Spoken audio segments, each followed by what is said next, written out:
Ja, gehe ich jetzt auf UCAS.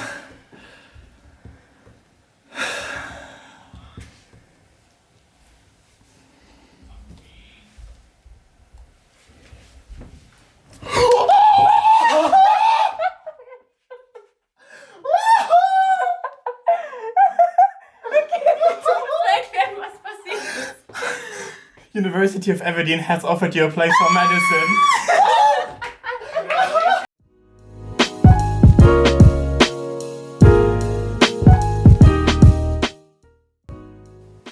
Hey and welcome everyone to Kevin's World. If you're new here, thank you for joining. My name is Kevin and I'm a soon-to-be medical student at Barnsley London Medical School. In this video we will talk about the interview and the interview procedure in the UK when it comes to applying to medical school. So this is the second part of a video that I already made, which is called How to Get into Medical School in the UK, which I will link somewhere here or down in the description box. I would definitely make sure to check it out because there is lots of advice about the online application, which is called UCAS, and also the UCAT and the BMAT, which are the two entrance exams you have to sit in order to be admitted to UK medical school. But in this video, we will focus on what you have to expect from interviews and what in general you have to know for medical interviews in the UK. So let's get started. So, like last time, I would like to start with a quick overview of the video so you know what to expect, and I will put timestamps down below in the description box so you can skip the parts which are maybe not interesting to you. But first I will talk about the two main types of interviews that you will find in the UK when applying to medical school and the differences between them. So those are called panel interviews and MRI interviews. So next I will talk about what you have to expect when you go to interview for medical school in the UK, and of course give you some advice true for both interview types. So next we will talk about what happens after interview and what are the possible outcomes. And lastly I will talk about the different fee statuses in the UK, so which means that you have to pay a different amount of money for your university degree in the UK depending where you're from or where you've lived in the past. So let's start with medical interviews in the UK in general. So what types of interviews are there? So basically there are two types of interviews which you can expect. First one is the so-called traditional or panel interview, and the other type of interviews are MMI interviews, which stands for multiple mini interviews. Basically those two interview types or structures are a bit different from each other, and what the differences exactly are, I will explain to you now. So in a traditional or panel interview, you will most likely be in a setting where you have two or three interviewers in front of you. You will be probably sitting at a table together in a room or in a booth, and they will have a conversation with you for about 20 to 30 minutes. Basically, you will not switch rooms, you will not switch interviewers, you will be there with the same interviewers and you will have a direct conversation with them. In an M&I, you will rotate stations, so you will have around 7 to 9 stations that varies from medical to medical school, so it can be less or more. And at each station you will be given a task or be asked a question, and at each station there is a new interviewer. So you will have a limited amount of time to answer the question or to complete the task at each station, and then you will go to the next station, and in between stations you will most likely have 1 to 2 minutes of reading time to get prepared for the next station. So time-wise, as I said, the panel interview will probably take you around 20 to 30 minutes, while the MMI may last up to an hour and a half, but most likely it's going to be around somewhere the 1 hour mark. And each station will be probably around 7 to 10 minutes, and then 2 minutes of reading or preparation time after each station. So for question types, the panel interview is generally question-based. So you will only get questions and not tasks. And what the difference is that, for example, tasks may be something like a role play or doing some calculations, and most likely you will not find that at a panel interview. Typical questions at a panel interview are centered around your motivation to study medicine or to become a doctor, if you're aware of the realities what a career in medicine means. Additionally, they may ask you about your personal statement, and as I said in the previous video, in my interviews the interviewers had a copy of my personal statement with them and highlighted certain sections which they wanted to ask me questions about. Also be aware that there might be questions about the school you're applying to, about the history of the school, or why you would like to study at that particular university. So make sure to also check out their extracurricular life, so what societies they offer, is their support system like, and everything you might mention which motivates you to study at that university. So for the MMI, there's going to be a mixture of question-based and task-based stations. So at question-based stations, it's going to be similar like in a panel interview. You will be asked questions about yourself, about your motivation and all of that. But at the task-based stations, they will check for communication skills, for example, or for your mathematical or quantitative thinking. So you maybe have to do some quick math, some like statistics or something like that. What is important about the MMI here is that each station is most likely gonna worth the same amount of points or score or anything. So even if you mess up one station, it's okay. You can move on to the next station. It's a fresh start because the interviewer at the next stations is not gonna be the same as at the previous station. So after each station, even if you think you messed up the station, forget about the last station. Everything that happened there is in the past now and focus on the next station because it's a fresh start, new interview, a new task, a new question. It's going to be alright. So what is true for both interview types, panel and MMI about questions, is that there's going to be probably most likely something about medical ethics. So if you never heard about medical ethics, in medicine there are certain ethical guidelines, or not even guidelines, but obligations you have to follow, that you do not harm a patient or those kind of things. There are tons of resources out there which will teach you and prepare you about medical ethics and what it means, and I will definitely make sure to check that out. And I'm also planning to do a video on that in the future, so make sure to subscribe to my channel so you will be there. So some of you might be asking, is one or the other interview type better than the other? I would say no, it really depends on you as a person, what you like more, because both of them have their pros and cons. So for the panel interview, I think one of the biggest advantages is that you have the same interviewers with you for the whole time. And this means that you have the opportunity to build a rapport with them or to build a connection with them. While in the MMI interview, you don't have the same interviewer all the time. It can also be an advantage because if you sort of think that you messed up a station before, to the next station, there's going to be a new interviewer. So next I would like to talk about what you have to expect from medical interviews and give you some advice for them. So the first thing I'd like to mention is that I know that interviews can be a scary thing. And for some of you, this might be the first time in your life when you have an interview. If it's your dream to get into medical school, it seems like the medical interview determines your whole future. And yes, the medical interview is important, but at the same time, the medical interview is also just a chance for the medical school to get to know you. While some parts might be designed to challenge you a bit, or to let me assure you that most of the times the interviewers want you to perform well. If you do your preparation, if you know why you want to do medicine, then there's nothing that's probably gonna throw you off completely and you will do fine. So, while interviews are an opportunity for the medical school to get to know you better and to understand why you want to study there and why you want to study medicine in general, also understand the interviews as an opportunity to get a medical school to know better. Because you most likely have to spend the next 5 to 6 years of your life there if you get accepted and choose to go to that medical school. So make sure to come with some questions you can ask. And at all interviews I have attended, there was the possibility to ask some questions at the beginning or at the end of the interview. So yeah, prepare some questions, but don't prepare just questions for the sake of it. Really think about what you would like to know and maybe can't find out on the website or some other fairly easily accessible source.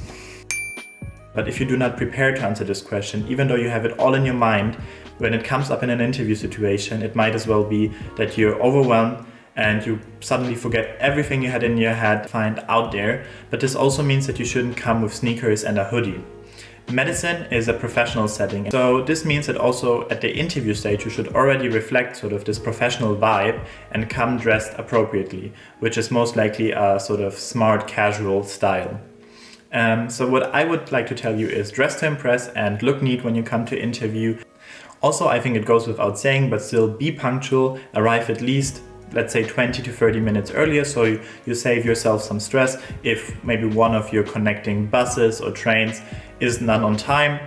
Bring all the documents that the medical school requires you to bring to interview with you. So for example, your passport or your ID and maybe the interview invitation, but it will be specified in the email from the university what you need to bring. So my next point is watch your language and your body language. What this means is that I've heard and I know that for myself that if you're very, very nervous, it can easily happen that you go into the interview room and you sit there very stiff because you're so nervous, and also talk monotonous all the time because it's a very stressful environment for you. And I understand that it's a very stressful setting, but definitely make sure to not look like a robot when you go into the interview, and also don't forget to smile from time to time. What this also means is that also make sure that you do not look too chilled. So don't hang in your chair or don't look at the ceiling all the time. So make eye contact with the interviewers, but also do not stare at them because it's also weird. Just make sure that your body language and your language is fine. If you know that you have problems with that, maybe record yourself while you practice so you see how you interact with the camera in that case, but later with the interviewer. Or what is also really helpful, ask a friend or a parent or your sister, brother, whoever you trust, to sit down with you and practice, and tell them specifically to look at your body language.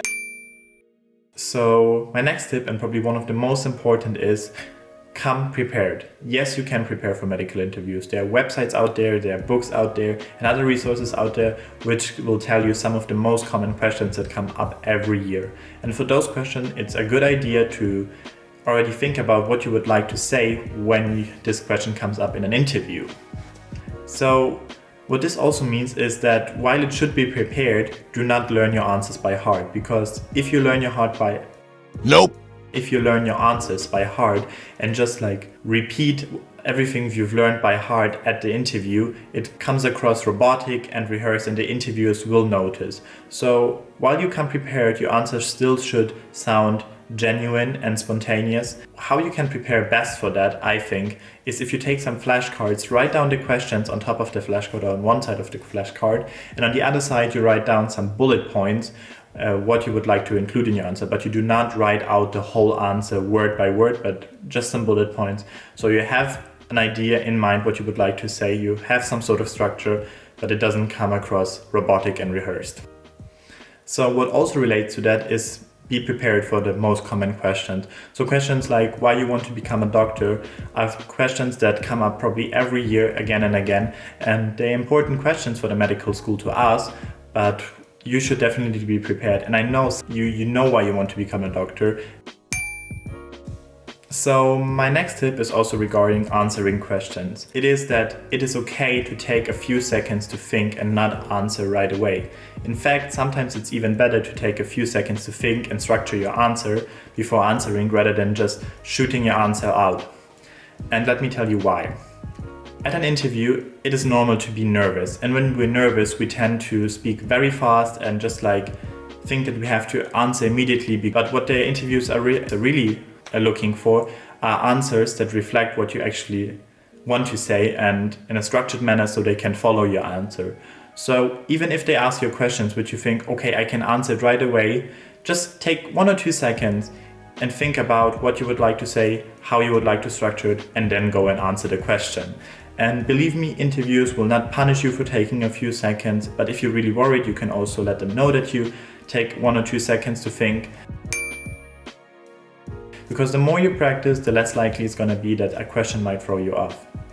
But also, you can do a lot of preparation and practice a lot, but there's a high chance that there might be a question that will throw you off a bit. And it's okay, because medical interviews are sometimes designed to throw you off a bit or to challenge you. In that situation, don't panic. Take a second, take a deep breath, collect your thoughts, and then answer the question. And even if you cannot answer the question, that happened in my interview. I was thinking for about like 5 seconds, and I got next to panicking, but then I reminded myself it's okay. And I told the interviewers, I'm sorry, but I'm not sure how to answer this question. And it was okay. I still got an offer. So one question will not determine your whole interview. So don't panic, it's gonna be all right. So you're done with your interview and you can be proud of yourself.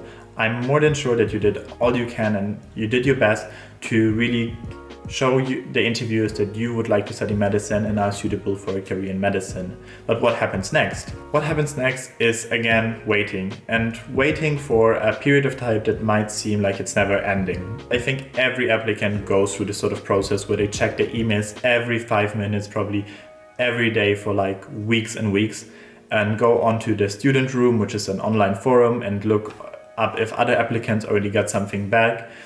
But trust me, it will just make you more nervous, and I wish I would have followed that advice and avoided that, because I wasted so much time on checking my emails and checking the student room if somebody else already got an reply or offer or rejection by the medical school, which I could have used for studying or doing something with my friends, but instead I was just in my room and checking my emails all the time. And don't do that. I know it's very hard to wait. So eventually the wait is going to be over and you will get that email by UCAS Track. What UCAS Track is, it's a website which you will get access after submitting your UCAS application. And it's a website which is sort of a portal where all of your universities will update you regularly about the status of your application. And this is also the place where you will get your offer or any possible other outcomes after interview.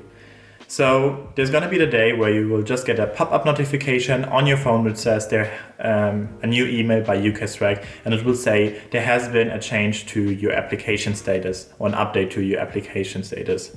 And trust me, your heart is going to stop for a second, but keep calm, go online and log in and check what the update is. And I'm sure that there's going to be positive news and good news, but still let me prepare you for all the possible outcomes after interview. 3 possible outcomes are, of course, an offer, which is great. You made it, you got an offer by the medical school. And I will talk soon about the different types of offers that there are in the UK.